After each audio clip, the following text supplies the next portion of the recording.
Hai, selamat datang kembali di Nonton Lagi Channel. Bagaimana nih kabar kalian? Semoga baik-baik saja ya. Di episode kali ini kita akan membahas salah satu film Indonesia yang sempat viral di awal tahun 2020. Bersiaplah. Emang kamu maunya apa?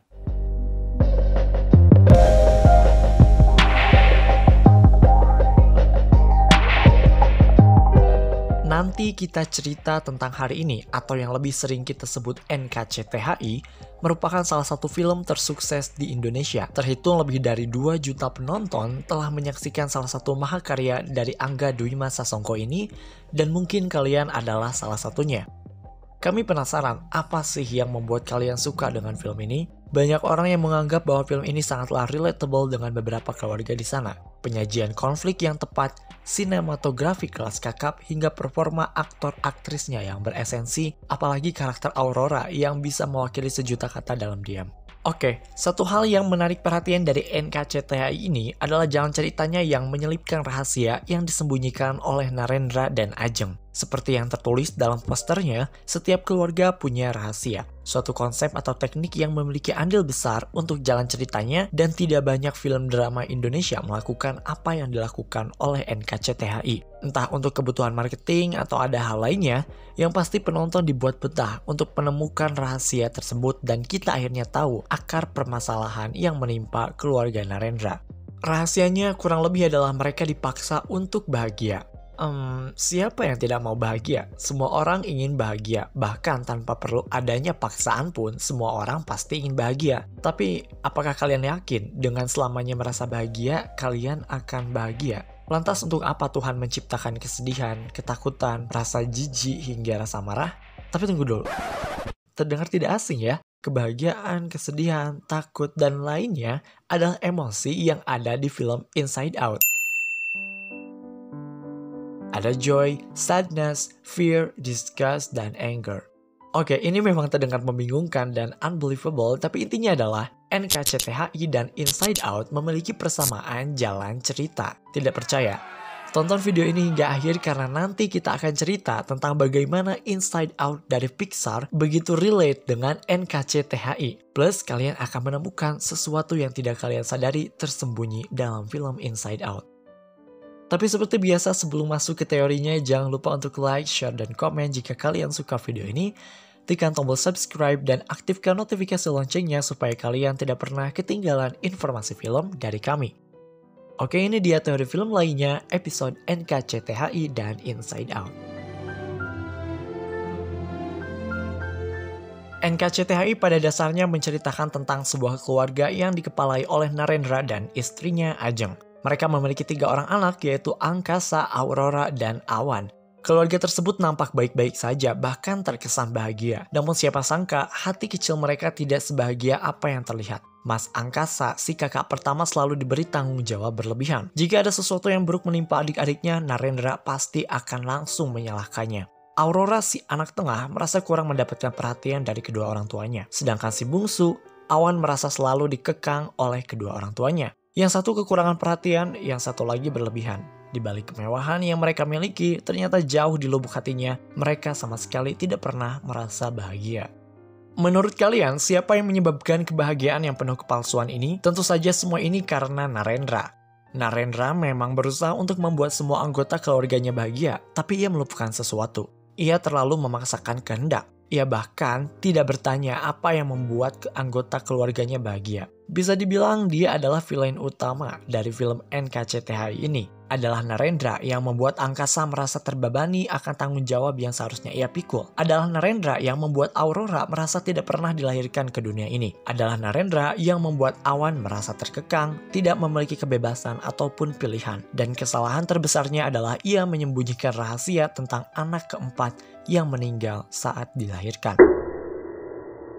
Rahasia ini membuat istrinya sendiri merasa sangat kehilangan. Namun Narendra tetap saja kekeh untuk menyembunyikan kesedihan Ajeng di depan anak-anaknya untuk waktu yang lama. Segala sesuatu yang dilakukan oleh Narendra semata-mata untuk membahagiakan semua anggota keluarganya. Bahkan ia menyembunyikan rahasia tentang anak keempatnya yang meninggal saat dilahirkan supaya keluarganya tidak memiliki trauma. Kehilangan seseorang itu memberikan luka, memberikan kesedihan, dan menurutnya, kesedihan bukanlah sesuatu yang perlu mereka ingat karena tidak ada gunanya. Dari sini kita bisa membenarkan apa yang dikatakan oleh angkasa. Gimana caranya bahagia kalau sedih aja nggak tahu rasanya kayak apa? Gimana caranya bahagia kalau sedih aja nggak tahu rasanya kayak apa? Cukup.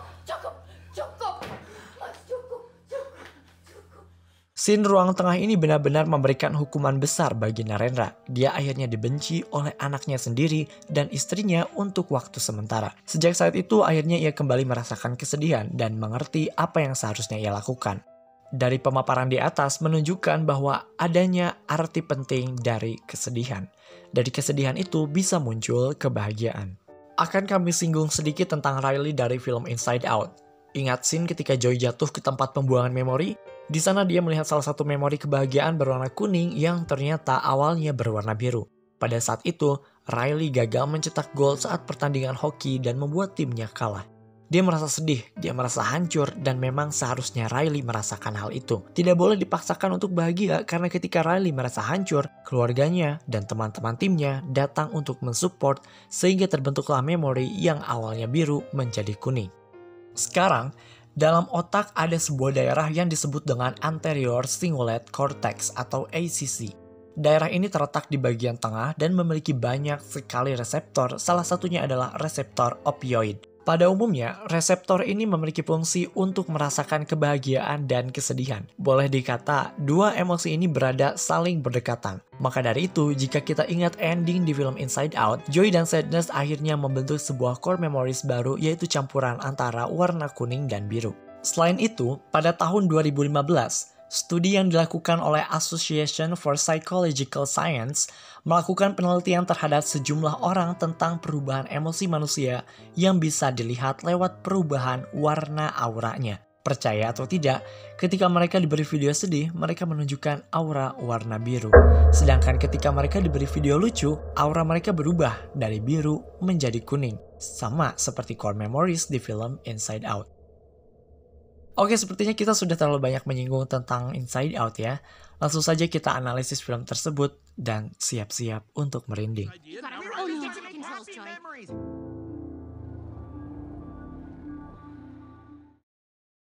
Inside Out. Kami akan memberitahu kalian dulu bahwa video ini tidak mengatakan bahwa NKCTI itu mirip dengan Inside Out. Tidak sama sekali. Ini hanyalah analisis mengenai kebutuhan kita akan kesedihan yang ditunjukkan oleh kedua film tersebut. Oke, mari kita mulai. Apakah kalian menyadari bahwa petualangan yang dialami Joy dan Sadness di long-term memory sebenarnya bertujuan untuk mengetahui maksud dari kehadiran Sadness di headquarter? Perlu kalian ketahui, Joy sendiri sebagai emosi yang istilahnya berkuasa di headquarter tidak mengetahui apa maksud dari kehadiran Sadness di headquarter. Dia juga bingung karena Sadness hanya akan memberikan kesedihan pada Riley. Dalam film Inside Out ini, kami bisa mengatakan bahwa Joy adalah villain utamanya. Dia adalah emosi yang paling dominan di headquarter dan segala sesuatu yang menimpa Riley sebenarnya itu disebabkan oleh Joy. Obsesinya terhadap core memories membuatnya terjebak dalam recall tube bersama Sadness. Begini loh guys, Riley itu butuh sedih. Berbagai macam kejadian yang menimpanya seperti pindah rumah ke luar negara dan meninggalkan semuanya itu pasti sulit bagi dia. Tetapi dia tidak dibiarkan untuk sedih karena Joy yang dominan. Dan hal ini membuat Riley melakukan hal-hal yang buruk seperti mencuri kartu kredit, melawan orang tua, dan sebagainya. Yang menarik adalah, sepertinya otak Riley berusaha untuk memperbaiki keadaan dengan menyingkirkan Joy dari headquarter. Oke, ini terdengar gila, tapi lihatlah bukti-bukti berikut ini. Ingat ketika scene di kelas di mana Riley masuk ke sekolah barunya di San Francisco, seharusnya itu adalah hari yang baik untuk Riley. Perhatikan, ketika salah satu memori berubah menjadi warna biru, tabung yang menghisap memorinya tidak mau turun, padahal Joy sudah menekan tombolnya berulang kali. Tapi ketika core memories yang semuanya adalah kenangan bahagia berjatuhan, tabung tersebut akhirnya bisa turun. Ini menandakan bahwa otak Riley berusaha mengeject core memories tersebut dari headquarters dan harus dimulai kembali dengan bantuan Sadness. Namun pada akhirnya, semua core memories, Joy, dan Sadness terhisap oleh tabung tersebut dan membuat mereka terjebak di long-term memory. Dan selama di long term memory ini, mereka berdua mengalami serangkaian kejadian dan hambatan untuk kembali ke headquarters. Ada satu hal yang kami ragu kalian menyadari hal ini. Setiap Joey dan Sadness menemukan ide dan cara untuk kembali ke headquarters, pasti rencana mereka selalu gagal. Pertama, ketika mereka berusaha menyeberang lewat jembatan di Goofball Island, ketika itu juga jembatan tersebut pecah bersamaan dengan Riley yang mengacuhkan ayahnya. Kemudian mereka mencoba mengendarai Train of Thought atau kereta ingatan. Kereta tersebut tidak bisa berfungsi karena Riley akhirnya tertidur. Akhirnya Joey dan Sadness harus membangunkan Riley di Dream Productions. Ketika Riley sudah bangun dan kereta bisa berfungsi kembali, malah terjadi kecelakaan karena Riley mencuri kartu kredit dan membuat Honesty Island terjatuh. Selain itu, ingat scene aneh ketika Joey, Sadness, dan Bing Bong memasuki The Abstract Thought alias ruangan pikiran abstrak. Kata Bing Bong bahwa ruangan tersebut tidak pernah dinyalakan sebelumnya. Bahkan Bing Bong biasa menggunakan ruang tersebut sebagai jalan pintas. Tapi kenapa ketika mereka masuk ke dalamnya, The Brain Workers datang untuk menyalakan ruangan tersebut dan lagi-lagi menjadi hambatan bagi Joey dan Sadness untuk kembali ke headquarters. Sepertinya kejadian-kejadian tersebut terdengar sangat kebetulan ya. Maksudnya, kenapa setiap Joey dan Sadness berusaha untuk kembali ke headquarters, selalu saja ada hambatan? Tidak. Ini bukan kebetulan. Percayalah, ini adalah strategi yang dilakukan oleh otak supaya Joey tidak pernah kembali ke headquarters. Ruangan pikiran abstrak yang tiba-tiba dinyalakan itu bukanlah kebetulan. Ruangan tersebut dinyalakan karena ada Joey di dalamnya. Otak Riley berusaha memberi pelajaran atau bahkan menyingkirkannya. Karena Joey perlu memahami nilai-nilai dari emosi lain, terutama sadness. Dan dia tidak bisa kembali ke sana sebelum dia menemukan maksud dari adanya sadness. Dan di mana Joey akhirnya menemukan jawabannya? The Memory Dump atau di tempat pembuangan memori. Joey terjatuh ke dalamnya dari recall tube tepat setelah dirinya melakukan pengkhianatan besar terhadap sadness. The Memory Dump adalah tempat di mana apapun yang ada di dalamnya akan memudar dari ingatan Riley dan akhirnya terlupakan. Di sana Joey merasakan kehancuran, kesedihan yang amat sangat. Dia hanya menginginkan Riley bahagia, tapi ia bingung kenapa semua ini terjadi. Sama seperti Narendra, dia hanya menginginkan anggota keluarganya bahagia, tapi semua justru berubah menjadi suatu kehancuran. Dan setelah Narendra mengetahui akan arti penting dari kesedihan, akhirnya ia paham. Begitupun dengan Joy, setelah ia mengetahui maksud dari kehadiran sadness di headquarters, akhirnya ia bisa keluar dari The Memory Dump. Mungkin kalian bertanya, jika semua hambatan yang terjadi di long term memory dimaksudkan untuk Joy, kenapa sadness juga ada di sana? Jawabannya mungkin saja karena Sadness sendiri tidak mengetahui maksud dari kehadirannya di headquarters. Makanya dia terjebak di sana bersama Joy untuk mengetahui fungsi dan tujuan dirinya diciptakan.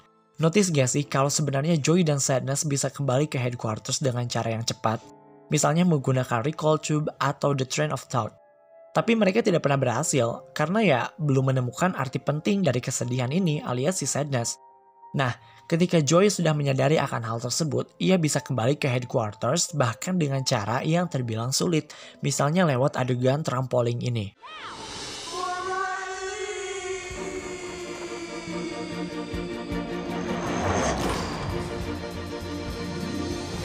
Oke, jadi secara teknis, dalam film ini, otak bisa memperbaiki dirinya sendiri. Ketika sedih ya harus sedih. Dalam satu dialog, Sadness mengatakan bahwa dirinya merasa aneh dan tiba-tiba terobsesi dengan core memories. Semua itu terjadi tepat ketika Riley dan orang tuanya pindah rumah. Itu semuanya terjadi karena seharusnya dialah yang memegang kendali saat itu.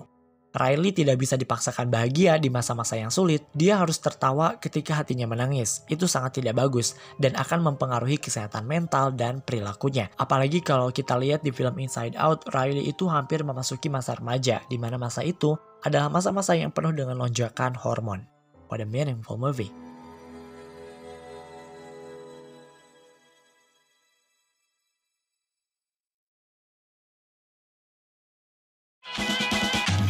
Oke guys, itu dia teori film lainnya episode NKCTHI dan Inside Out. Gimana?